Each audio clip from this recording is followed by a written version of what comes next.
इस देवधाम के देव भक्तों के बीच में पधारे राजस्थान सरकार के यूडीएच मंत्री आदरणीय जाबर सिंह जी खर्रा साहब।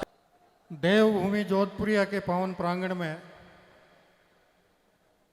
भगवान श्री देवनारायण जी के चरणों में प्रणाम करते हुए राजस्थान प्रदेश और भारत राष्ट्र के विभिन्न प्रांतों से पधारे हुए सभी सम्मान्य सज्जनों और परम सम्मान्य देवियों का अभिनंदन। मंच पर आपके बीच उपस्थित देवनारायण बोर्ड के अध्यक्ष भाई बढ़ाना जी, विधायक राम साय जी और आपके समाज में बालिका शिक्षा के रूप में अगर मैं ये कहूँ कि आपको इनसे प्रेरणा स्रोत के रूप में देखें, माननीय सुनीता जी, यहाँ के ट्रस्ट के अध्यक्ष जी सहित सभी पदाधिकारी, मंचस्थ अतिथिगण, सबको यथायोग्य राम राम। देखो, मेरी तो दो चार सीधी सीधी बातें हैं। पूर्व वक्ताओं ने आपको बहुत सारी बातें कह दी। अभी जैसे सुनीता जी ने भी कहा, बढ़ाना जी ने कहा, अन्य वक्ताओं ने भी कहा कि मानव जीवन में शिक्षा उस दीपक की तरह होती है जो अंधेरे में व्यक्ति को का रास्ता प्रशस्त करती है। और विशेष रूप से बालिका शिक्षा के रूप में सुनीता जी आपके सामने बैठी हैं। अगर कर्नल साहब इनको पढ़ाते तो आज ये भारत सरकार में अधिकारी नहीं होती। और भारत सरकार में अधिकारी होने के नाते समाज की सभी बालिकाओं को और विशेष रूप से मातृशक्ति को और परिवार के आप सभी मुखियाओं को ये प्रेरणा लेंगे कि हम हमारे परिवार के आने वाली पीढ़ी में, चाहे वो बालक हो चाहे बालिका हो, उसे सद शिक्षा दिलाने में और उसके साथ साथ सद संस्कार दिलाने में किसी प्रकार की कोर कसर नहीं छोड़ें। अगर आपने आने वाली पीढ़ी को सद शिक्षित बना दिया, सद संस्कारी बना दिया, चाहे वो बेटा हो चाहे बेटी हो, तो उनका भी जीवन सफल है और आपके जीवन का बुढ़ापा भी सफल है। दूसरा मेरा निवेदन यह है कि समाज में व्याप्त बुराइयों को जितना आप दूर कर सकते हो उसे दूर करने का प्रयास करें। किसान समाज और मजदूर समाज में मैं पिछले 50 साल से देखता आ रहा हूँ, हर 4-5 साल में एक कोई ना कोई नई बीमारी, कोई ना कोई नई कुरीति अपने सिर पे ओढ़ लेते हैं।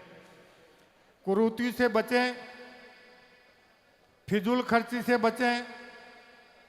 और जैसा सुनीता जी बता रही थी, ये भी आज के समय एक कटु सत्य है कि भारत दुनिया में सर्वाधिक किशोर और युवा आबादी वाले राष्ट्र के रूप में पूरे विश्व में पहचाना जाता है।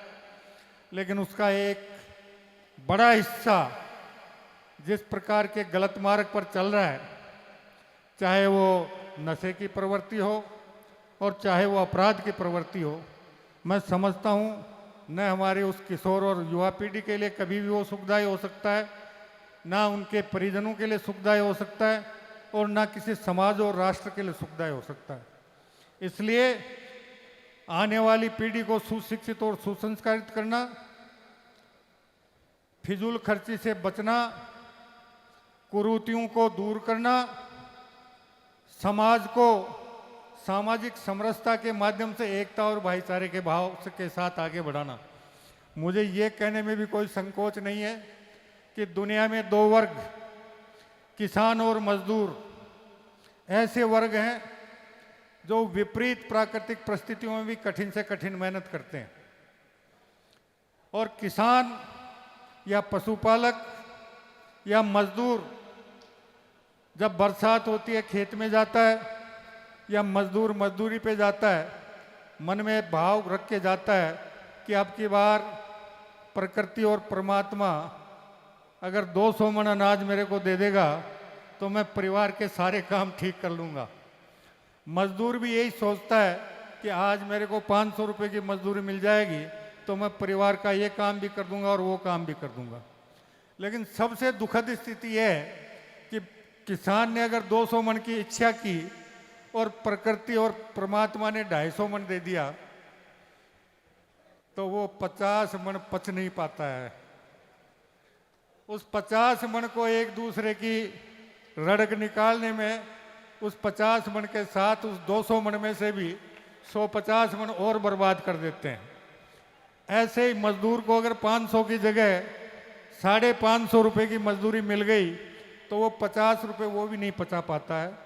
इसलिए मेरा एक विशेष रूप से निवेदन है कि आप जितनी कड़ी मेहनत खेती किसानी के रूप में, पशुपालक के रूप में, मजदूर के रूप में करते हैं तो उस खून पसीने की कमाई को एक दूसरे की रड़क निकालने के बजाय मेहनत करके समाज को और परिवार को और अपने आने वाली पीढ़ी को शिक्षा के रूप में, संस्कार के रूप में, आर्थिक रूप में आगे बढ़ाने में अगर सदुपयोग करेंगे तो निश्चित रूप से समाज आगे बढ़ेगा। समाज आगे बढ़ेगा तो निश्चित रूप से प्रदेश आगे बढ़ेगा और प्रदेश आगे बढ़ेगा तो राष्ट्र भी उन्नति और प्रगति करेगा। इसलिए मेरा हाथ जोड़कर ये भी निवेदन रहेगा कि सामान्यतः ये जो हमारे दिमाग में रड़क नाम का कीड़ा होता है उस कीड़े को निश्चित रूप से आप दिलो दिमाग से निकाल कर मसल कर दूर फेंक दें और एक दूसरे के प्रति सद्भाव रखें, प्रेम का भाव रखें। आपका बराबर का भाई या बराबर का पड़ोसी शिक्षा के क्षेत्र में, आर्थिक क्षेत्र में किसी भी रूप से अगर आपसे आगे बढ़ रहा है तो आपको भी ये प्रण करना चाहिए कि मैं और कड़ी मेहनत करके इससे बराबरी नहीं, इससे आगे बढ़ने में सफलता प्राप्त करूंगा। तब तो हमारा इंसान के रूप में जीवन जीना सार्थक है, वरना पूरा जीवन रड़क निकालते निकालते समाप्त हो जाता है। हम ना कुछ कर पाते हैं, ना आने वाली पीढ़ी का भला कर पाते हैं। इसलिए मेरी तो ये 3-4 चीज़ें थी जो मैंने आपसे निवेदन की थी। अगर आपको अच्छी लगे तो जीवन में उतारें। और विशेष रूप से मैं एक बात और कहता हूँ, हम भगवान देवनारायण के मंदिर में जो भाव लेकर आए, भक्ति का भाव लेकर आए हो ना, तो भगवान देवनारायण की अच्छाइयों को भी ग्रहण करने का प्रयास करो। उन्होंने समाज के लिए, मानवता के लिए कितना क्या किया है, उसका अगर कुछ अंश भी हम हमारे आचरण में अपने जीवन में उतार लेंगे तो हम भी भव सागर तर जाएंगे और हमारे परिवार और हमारे समाज को भी भव सागर पार कराने में सफलता प्राप्त कर देंगे।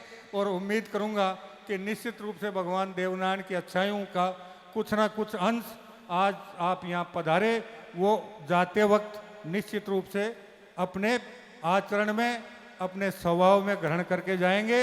यही भगवान देवनारायण के प्रति हमारी सच्ची भाव होंगे, सच्ची भक्ति होगी, सच्ची उनके प्रति आराधना होगी। और उम्मीद करूंगा आप इसमें किसी प्रकार की कोर कस नहीं छोड़ेंगे। अभी भाई बढ़ाना जी ने जो बात कही, निश्चित रूप से राजस्थान सरकार के साथ मिलकर इनके भावनाओं को हम आगे बढ़ाने में और उसको सफलता के शिखर तक ले जाने में निश्चित रूप से सफलता प्राप्त करेंगे। इसमें कहीं संदेह करने की आवश्यकता नहीं है। इसी के साथ एक बार पुनः आप सभी का अभिनंदन। बोलो देवनारायण भगवान की, बोलो बस्ती माता की, बोलो जनता जनार्दन की। बहुत बहुत धन्यवाद माननीय मंत्री झाबर सिंह जी खर्रा साहब, देवधाम जोधपुरिया की इस दिव्य धरती से हम सबके बीच में जिन्होंने हम सबको संबोधित किया है।